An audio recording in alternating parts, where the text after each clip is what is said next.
From the Lincoln Journal-Star, this is the Life in the Red podcast with Luke Mullen and Amy Just. Hey everybody, welcome back to Lincoln Journal-Star's Life in the Red podcast. Luke and Amy back with you. Break down another week of Husker action. Husker football team, of course, was in action against Ohio State. Close loss, a lot of eyeballs on that one. It was the most watched college football game of the week. And unlike the week before that, it was not a big noon blowout. Nebraska, they held themselves up really good against those Buckeyes. Yeah, I mean, it was a winnable game, which after the week before, it felt kind of weird to say. But, I mean, credit to Tony White for making the adjustments that he said he was going to make. Yeah, credit to Nebraska for that 1 week turnaround. Real quick to update you here, this week around Husker sports, the Husker soccer team closed their season 3-1 win over Indiana, and the season 6 wins, 10 losses, 1 tie on the year. Nebraska volleyball, they're coming off 10-0 start in conference play now. Big match against Wisconsin upcoming. We'll have that full preview for you with our Brent Wagner here in a volleyball podcast episode.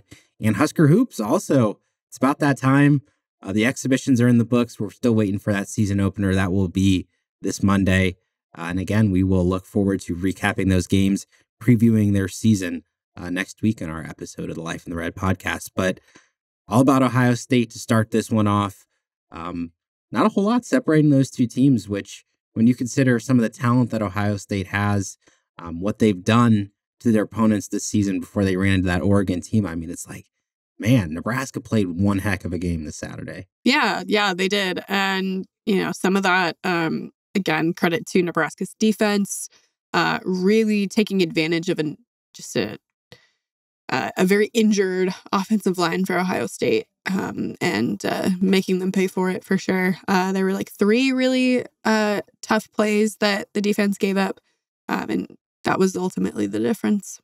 Yeah, I mean, it was a pretty good day for Will Howard, the Ohio State quarterback. Nebraska that week before, obviously, Indiana covered him up pretty good in the passing game, and I thought that the way that they played the pass was a lot better. You credit those adjustments from Tony White. Like, there's not as much soft coverage. Like, yeah, they were still playing 1-on-1, but as you're saying, I mean, the pressure was getting home in those moments. Yeah, and I think that, they dialed it up for that. They knew that, if he has all the time in the world, then he can make anything happen. But if you force him into some situations that are uncomfortable, he makes mistakes. Yeah, but I mean, those Ohio State wide receivers are so good. Oh, my goodness. They're going to get open. Good. Yeah. Yeah, those guys are going to the NFL for a reason. Yeah, they were able to break off a couple of those big plays. That was, as you said, those made the difference because they could not run the ball. This is a very good running team. I mean, we highlighted some of the stats last week. I mean, Judkins, he was averaging like 8 yards a carry. Henderson was averaging like 7 yards a carry. Ohio State in that game, 2.1 yards per carry overall. I mean, they just never got going. Nebraska stuffed everything. Yeah, which is a big testament to Nebraska's run defense and what we know that it is, as opposed to the fluke maybe of what happened against Indiana. Yeah, I mean, it was definitely, we hear the players, talk about, oh yeah, like the Indiana game, like that wasn't Nebraska football, right? That wasn't to the standard. I mean, this week they were like, yeah, but this week they were like, okay, well, that's the standard. You play top 5 team, one of the best teams in the country like that. So elsewhere on defense, you mentioned the pass rush. MJ Sherman had, I think, perhaps his best day as a Husker, honestly. Yeah. Him and Jermaine Butler both were just wreaking havoc back there. It was really fun to watch. Yeah. And guess who else was there? A ton of NFL scouts. So that'll help them, I think. Yeah, good news for those guys. And MJ, he dominated those snaps at the jack linebacker spot, by the way. I mean, he was on the field the majority of the time. And I mean, it was not a ton of snaps for that Nebraska defense. Huskers had about 10 more minutes of time of possession there on offense. I mean, we're able to control that ball really well. And a few other, stats notables from that defensive performance. Deshaun Singleton led the team in tackles. We had high expectations for him coming into the year, and he's not always been in maybe those advantageous situations, really excels as that run stopper. And he was able to clean things up in a big way this week. Yeah, and I don't think he's been 100% for a lot of the season as well, so that's not going to help him either. But yeah, he had one of his better games of the season this year. Yeah, and Nebraska as well, 1 for 10 on third down conversions against Ohio State. I mean, that's a winning form. It doesn't matter what team you're playing. that's a winning formula. And to do that against Ohio State, super impressive. Oh, yeah. That was one of the bigger stats that jumped out at me. It's like, oh, interesting. Nebraska they haven't been that dominant on third down against anybody this season. Yeah. And let's also talk about just the way that this game went. 14-6 at halftime. Nebraska controlled that third quarter, eventually went up 17-14. That third quarter in particular, they held Ohio State to just 23 yards on 10 plays.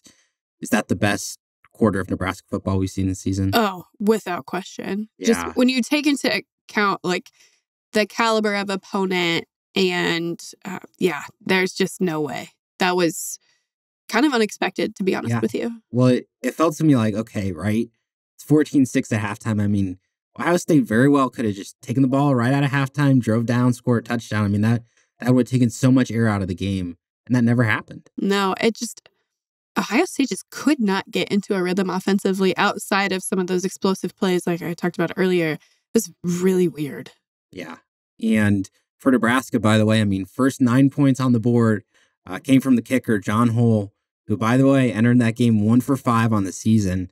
I can't get over this. He goes in the horseshoe. There's 100,000 people in that stadium. 39, 54, 47 yards. Perfect on all three.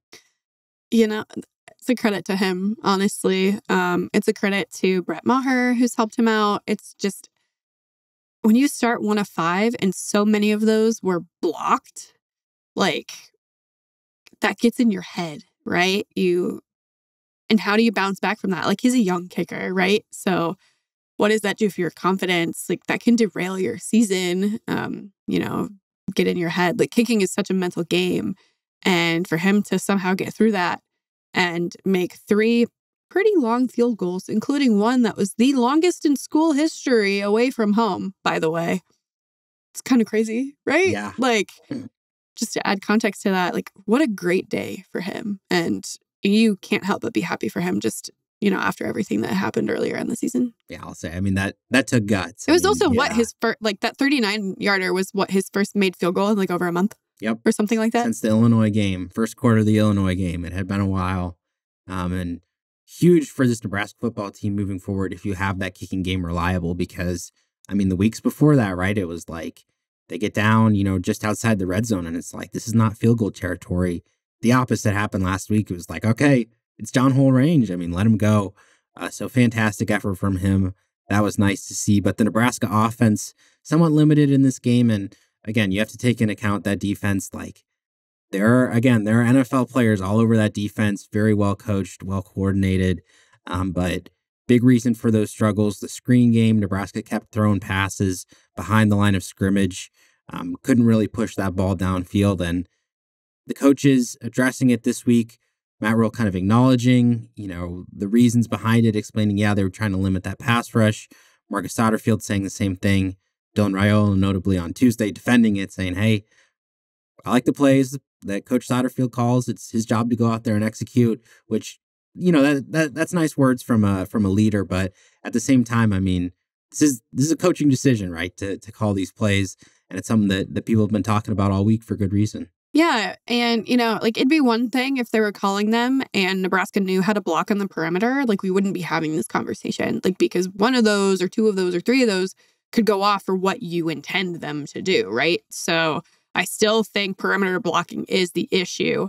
I don't hate the screens by themselves. It's the screens with the lack of blocking to make those screens successful is what's infuriating to watch. Yeah. And it's just, if it's part of the game plan, that's fine. But if you're calling it and it's not working, try to shake it up. That didn't quite happen. They were still trying to look to get it all game. And including on the last series, 2 in a row. Yeah. And part of me just doesn't get it a little bit, because Ohio State does have some great pass rushers, great personnel there. And they did, don't get me wrong, they did create some pressure. They did make it hard for Nebraska, but it wasn't like the pressures, were coming at a time where like they were blitzing, all these 6 guys. I mean, they rushed 4 most of that game, and Nebraska was still trying all those quick passes. Well, I don't know what to say. It just, you got to find a way to make something work there. Now, granted, things didn't go super well for them in the downfield passing game either. I think the only completion for more than 10 plus air yards was that 33-yarder to Thomas Fidone. So, more downfield passes. Well, they tried that and it didn't necessarily work either. Yeah, I mean, I get right. You take what the defense gives you. I totally get it. But at a certain point, if you're throwing all these passes behind the line of scrimmage, you're choosing to do that. So we'll see how Nebraska plays that moving forward. I mean, it's still gonna be part of the offense. Like, they have gotten very good plays. Ja'Cory Barney, they utilize him in that way. They've gotten good plays from it. Just wasn't there last week, and it was very notable. But more success running the ball in that second half. Dante Dowdell finally broke off some big carries. He ran very well on some of those outside zone plays, and also very notable, Dylan Raiola, he broke off that huge, 30-plus yard scramble, and it's like, man, if defenses aren't playing him honest, I mean, he can pick up some chunk plays that way. Yeah, and that changes how defenses are going to play him for the rest of the season, especially in like those type of situations, right? Where it was open because they didn't think that he would run. He hadn't shown that he would do something like that all season. And now they're going to have opposing defenses are going to have to spy him, which is not something that Ohio State did, at least early in the game. Yeah, so that's something notable that the Nebraska offense can take moving forward. And so as we kind of wrap up this Ohio State game, talking about the way that the team has reacted to it, we saw that Indiana game, right? I mean, it was a blowout, right? I mean, guys are walking off the field, they're dejected. I mean, there's nothing positive you can take away from that. This Ohio State game, Matt Rhule, very notable after, he's saying, there's no such thing as moral victories, but the way that Nebraska played, I mean, it was huge. And what Rhule said afterward, first time he saw the championship mindset from that entire Nebraska locker room, united, able to withstand that Ohio State team. Yeah, I think there's something to be said for that. I think there's also something to be said for just how like big picture forward thinking Matt Rhule was after the game. And that, spins us forward right into this week, right? Like, they don't want to talk about, getting to the 6-win mark, but, they're not dumb. They know how to count. They know what this means. So, yeah, I think that if they can take that and move it not just into this week, but for the rest of the season, good things can happen.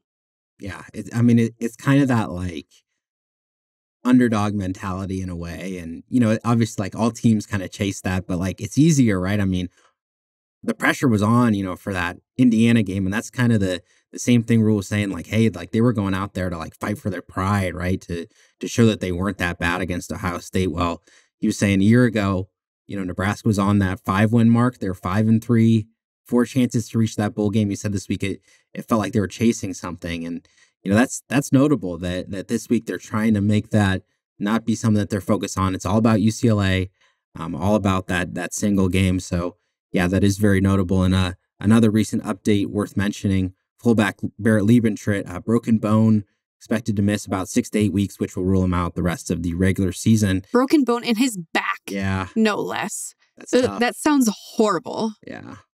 Just absolute. Ugh. No. I'm normally fine with like broken bones and injuries and stuff, but a broken bone in your back, that just gives me the heebie-jeebies. Yeah. Wish his recovery well. That's got to be a painful one for sure. But Nebraska, I mean, it's the fullback's part of their offense, and they don't have a ton of fullbacks on the roster. That's why we saw Ty Robinson and Elijah Judy last week. That's a lot of human being coming at you. Dude, I love it though. Yeah. Like, put the big guys back there and just run behind them. Yeah. Dylan's quote from Tuesday was quite something. When I asked him about that, he said a lot of grunting, which was, probably accurate. Yep. But yeah, no, and again, put my tinfoil hat on.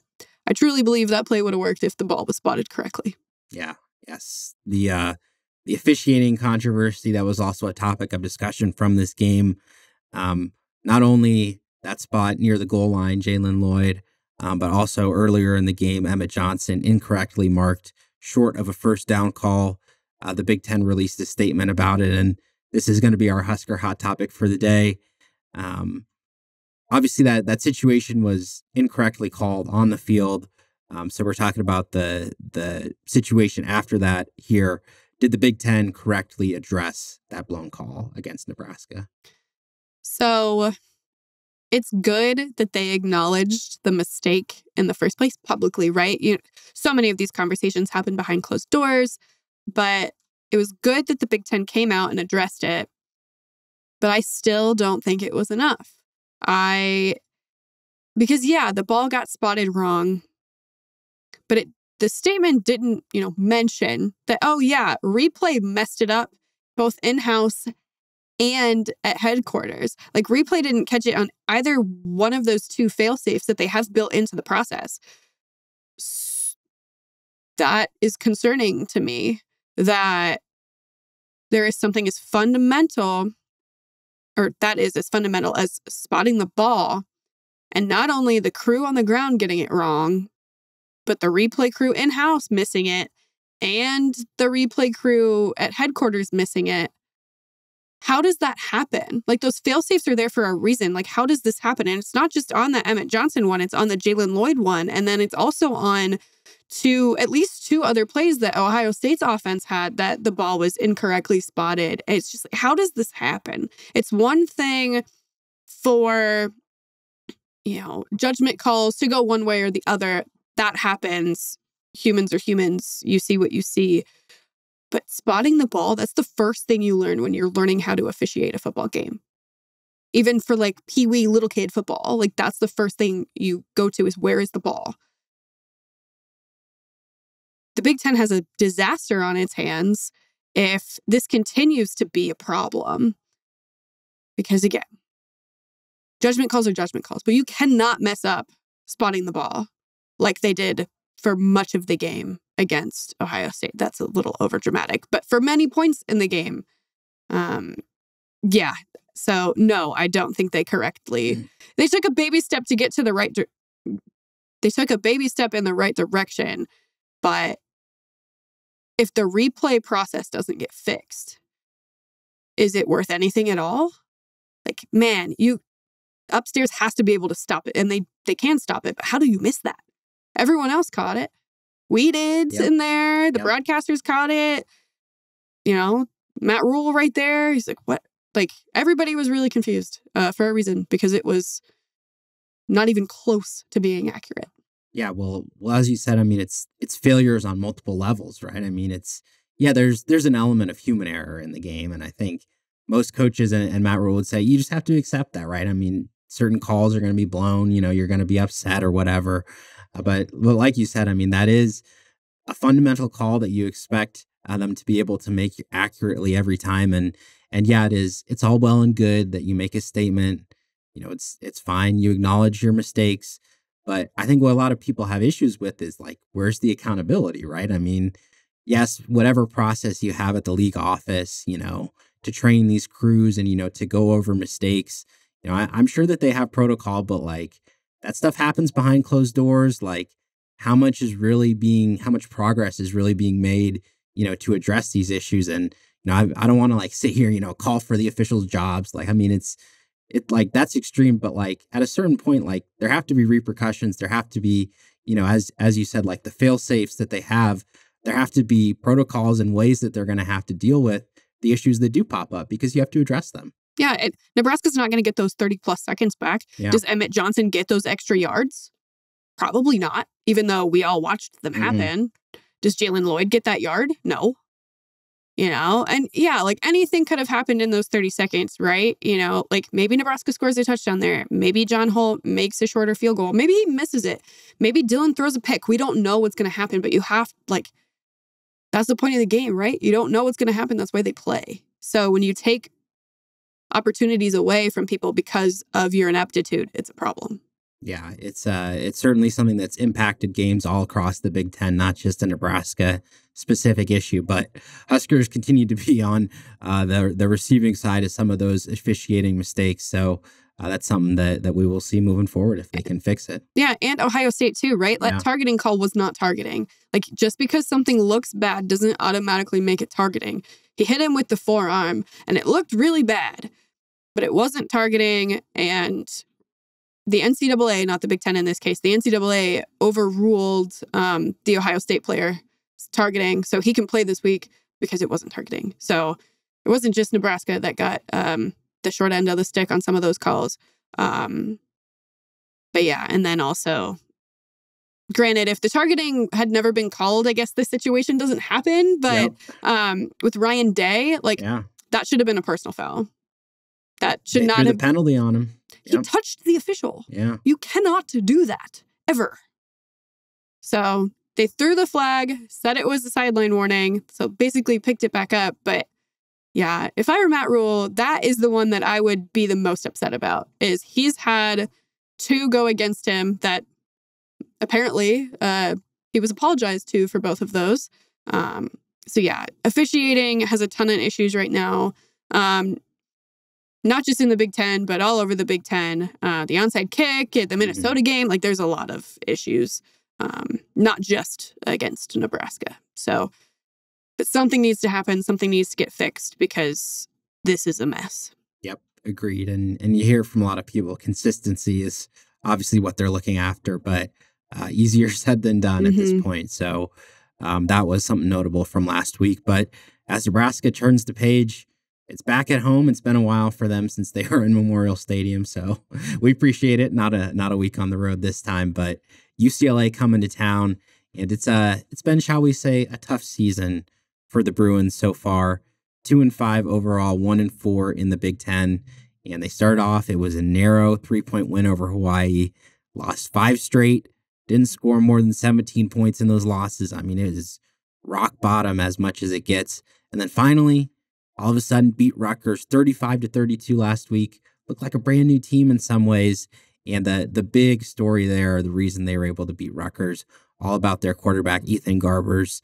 8 touchdowns to 9 interceptions on the season. He had thrown at least 1 interception in every game before that.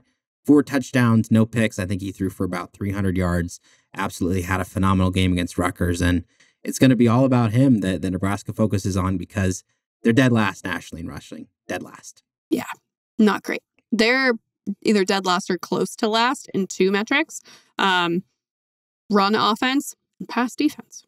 Yeah, those are not ones that you want to be last in. And I think this is also very telling. Their leading rusher, running back, TJ Harden, more yards receiving than he does on the ground this year. 180 on the ground. Again, he's their leading rusher this season. So it's all going to be about that passing game. How Nebraska defends that, because again, last 2 weeks they've been tested. These quarterbacks have found some good ways to exploit it, but Nebraska's forced some turnovers too. Malcolm Hartzog had an interception last week. He's had 4 on this season. Like, it wouldn't surprise me. Like, this looks like a really good matchup for him to maybe get another one or 2. Yeah, I feel like outside of the Rutgers game for UCLA, Garbers has been high risk, high reward. And that, I think, lends the Nebraska secondary to feast a little bit. Yeah, we'll see if there's swirling winds inside Memorial Stadium, as sometimes there are. It could rain, too. Like, could be an interesting day. Yeah, and also we'll be interested to see, because this UCLA defense, they excel at stopping the run. They're ranked very similar to Nebraska nationally. So Huskers might need to pass the ball as well. Just can they get a bigger day from their offense? Because, yeah, obviously last week, Ohio State, that defense is phenomenal. But, I mean, you look at those last 2 weeks, it's been kind of stop-start, not really a consistent effort from that offense over those last 8 quarters. Yeah, if somebody can make a perimeter block, I think that changes the game. But will it happen? I don't know. Still waiting to see, huh? Yeah. But as we said, I mean, this is a big matchup with everything that's on the line, the bowl game. Fans searching, waiting, watching for that. And let's bring to our game predictions. Is it going to happen? Is Nebraska going to clinch the bowl game? If Nebraska doesn't, panic. I don't know. I'm predicting a win. Yeah. I've been wrong before, but I have Nebraska 27, UCLA 14. Yeah, I agree. I think Nebraska wins this one. I'm going 24-14. I think, we can expect scoring to be down a little bit in this one. Again, I mean, like I said, UCLA has not scored a lot of points all year outside of that game last week. And the Nebraska defense, they play like they did last week. I mean, they could score. Yeah, good luck moving the ball, UCLA. Good luck. Yeah. And, maybe Garbers will have a completion to I don't know, Malcolm Hartzog for a pick six or something. Yeah, it could happen. And I guess I just think this UCLA team, like, yeah, as Matt Rules pointed out, yeah, there's no easy wins in the Big Ten. Like, obviously they beat Rutgers, but they've not looked good this year. Like, they've just not looked good. No. So this is a game Nebraska should expect to win. As we get into our final word, one thing we're watching for in this UCLA game. I feel like I sound like a broken record. But will this be the game where Nebraska can figure out perimeter blocking? It's been a weakness all year. Liability all year. Just, I don't know. Yeah, maybe, but probably not. But that's what I'm looking for. They'll have their moments, maybe. A good block or two. Put it on tape. Okay. I'll be interested to see again, as Nebraska found that formula last week, trying to slow down the Ohio State passing offense again. Do they bring the heat? Do they pressure Garbers, try to get him to speed up, make some ill-advised throws? I think that could be a winning formula again. Yeah. I mean, MJ and Jamari and, anybody that they throw in there could have a really, really good day. Yeah. Ty Robinson, he might not have the sack numbers, but he's in that backfield a lot. He is having a heck of a year. So we'll see what that Nebraska defense does. As again, Huskers looking for that elusive 6th win, 2:30 game this week as they return home to Memorial Stadium. As always, we'll have all the coverage for you at journalstar.com. That'll do it for today's episode of the Life in the Red podcast. We'll see you next week. Thank you for listening to this week's Life in the Red podcast. Our theme music is composed by Sasha Indy. The stories continue on journalstar.com.